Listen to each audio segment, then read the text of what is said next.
Assalamu alaikum children. How are you all? Hope you all are fine. Now today we are going to start our new lesson. आज हम हमारा नया पाठ पढ़ने जा रहे हैं जिसका नाम है हमारा देश, यानी कि हमारा देश। आइए हम इसके बारे में पढ़ेंगे। पाठ परिचय।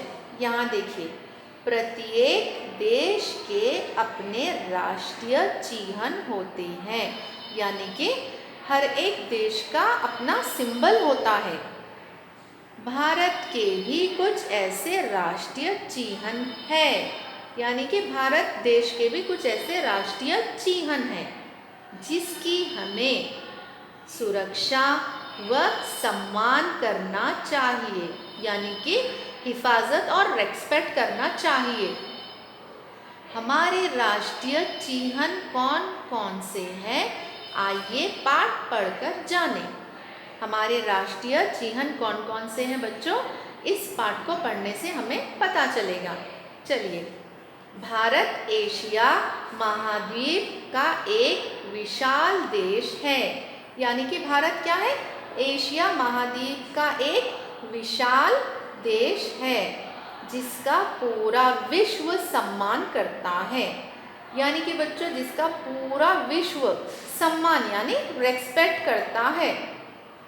सैकड़ों वर्षों की गुलामी के बाद लोगों ने आज़ादी के लिए संघर्ष किया, यानी कि बहुत सालों की जैसा कि फाइटिंग करने के बाद हमारे देश को आज़ादी मिली। फिर से हम एक बार रीड करेंगे। सैकड़ों वर्षों की गुलामी के बाद लोगों ने आज़ादी के लिए संघर्ष किया, जिसके कारण यह देश 15 अगस्त 1947 को स्वतंत्र हुआ। कब आज़ाद हुआ हमारा देश? 1947। इसीलिए 15 अगस्त को स्वतंत्रता दिवस कहते हैं। इसीलिए हम 15 अगस्त को क्या कहते हैं बच्चों? स्वतंत्रता दिवस कहते हैं। इस देश की शान, इस देश की शान वस्तुएं को चलाने के लिए एक संविधान बनाया गया, यानी कि इस देश की शान, ये जो भी है मतलब इस देश को देखने करने के लिए एक संविधान बनाया गया। यहाँ संविधान 26 जनवरी 1950 को लागू किया गया। इसी दिन से भारत प्रभुसत्ता संपन्न गणराज्य बना, यानी कि बच्चों इसी दिन भारत क्या बना? प्रभुसत्ता संपन्न गणराज्य बना। यही कारण है कि 26 जनवरी को गणतंत्र दिवस कहा जाता है। बच्चों यही कारण यानी यही वजह है, यही कारण है कि 26 जनवरी को गणतंत्र दिवस कहा जाता है। गणतंत्र दिवस यानी इंडिपेंडेंस डे। यहाँ देखिए नेक्स्ट पेज। विश्व के जितने भी देश हैं उन सबका अपना अपना राष्ट्रीय ध्वज, राष्ट्रीय गान, राष्ट्रीय पशु यानी एनिमल, राष्ट्रीय पक्षी यानी बर्ड और अपना राष्ट्रीय फूल यानी फ्लावर होता है। हमारे देश के राष्ट्रीय ध्वज को तिरंगा कहते हैं। इसे तिरंगा इसलिए कहते हैं क्योंकि इसमें 3 रंग हैं। बच्चों हम हमारे देखिए यहाँ पे फ्लैग है ना, इसमें 3 कलर्स हैं, तो इसीलिए हम इसे तिरंगा कहते हैं। अब हम इन कलर्स के बारे में पढ़ेंगे, इसमें है यहाँ पर आगे। फिर से एक बार हम रीड करेंगे। हमारे देश के राष्ट्रीय ध्वज को तिरंगा कहते हैं। इसे तिरंगा इसीलिए कहते हैं क्योंकि इसमें 3 रंग है, केसरिया, सफ़ेद और हरा।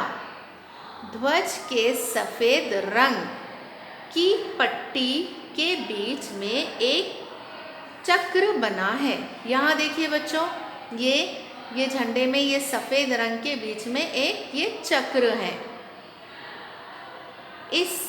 इसे अशोका चक्र कहते हैं। बच्चों इसे क्या कहते हैं? अशोका चक्र कहते हैं।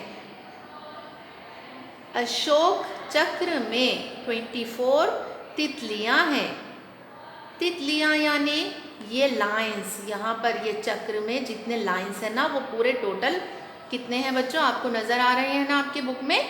पूरे ये लाइंस 24 लाइंस है। वो हिंदी में क्या कहेंगे? 24 तितलियां हैं।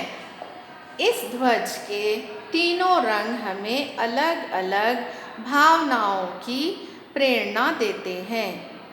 इस झंडे के बच्चों, इस झंडे के ये तीनों रंग हमें क्या अलग अलग भावनाओं की प्रेरणा देते हैं।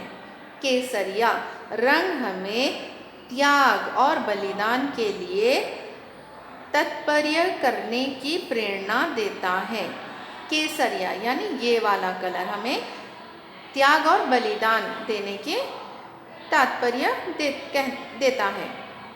सफ़ेद रंग सत्य और शांति का प्रतीक है।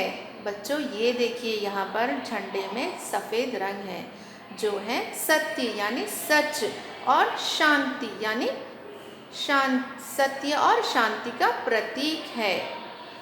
हरा रंग प्रसन्नता,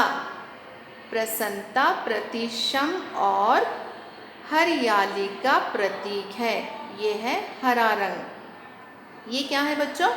हरा रंग प्रसन्नता, प्रतिशम और हरियाली का प्रतीक है। हमारे राष्ट्रीय ध्वज के किनारे एक रस्सी है जो इसके किनारे को जोड़ और सीकर निकाली गई है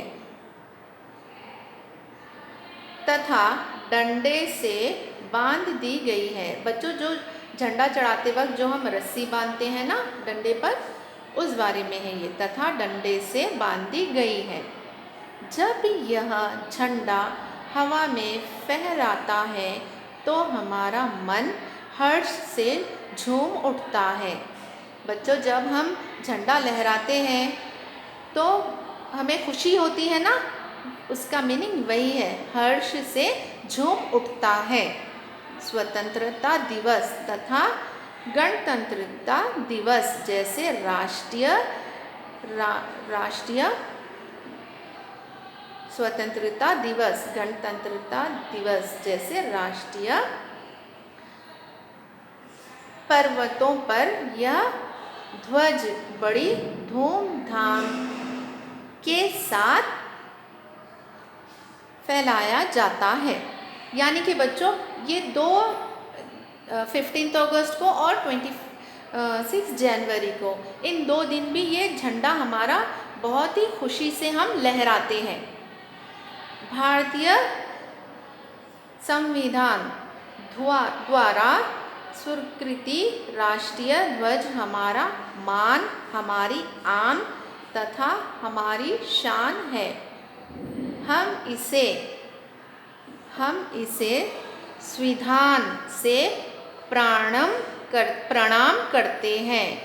हम इसे रिस्पेक्ट करते हैं, प्रणाम करते हैं, यानी कि हम इसे रिस्पेक्ट देते हैं, प्रणाम करते हैं।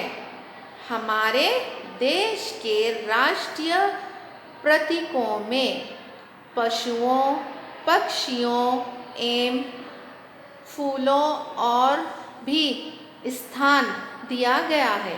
हमारे देश का राष्ट्रीय पशु बाघ यानी कि टाइगर है। ये बड़ा फुर्तीला पशु है। बच्चों, हमारे राष्ट्रीय यानी कि नेशनल जो एनिमल है वो है टाइगर। और टाइगर आप सबको पता है ना कितना एनर्जी वाला होता है, कितना फुर्तीला होता है। तो आज हम इतना ही हमारा ये लेसन पढ़ेंगे। इसके बाद का लेसन और है जो हम नेक्स्ट वीडियो में पढ़ेंगे। अभी इस जितना मैंने आपको पढ़ाया है उसी को आपको रीडिंग भी करना है, समझना भी है। और नेक्स्ट वीडियो में जब मैं आगे वाला इसका बाकी का पार्ट पढ़ाऊंगी, मैं इसमें से आपको क्वेश्चन भी करूंगी। Okay children, thank you.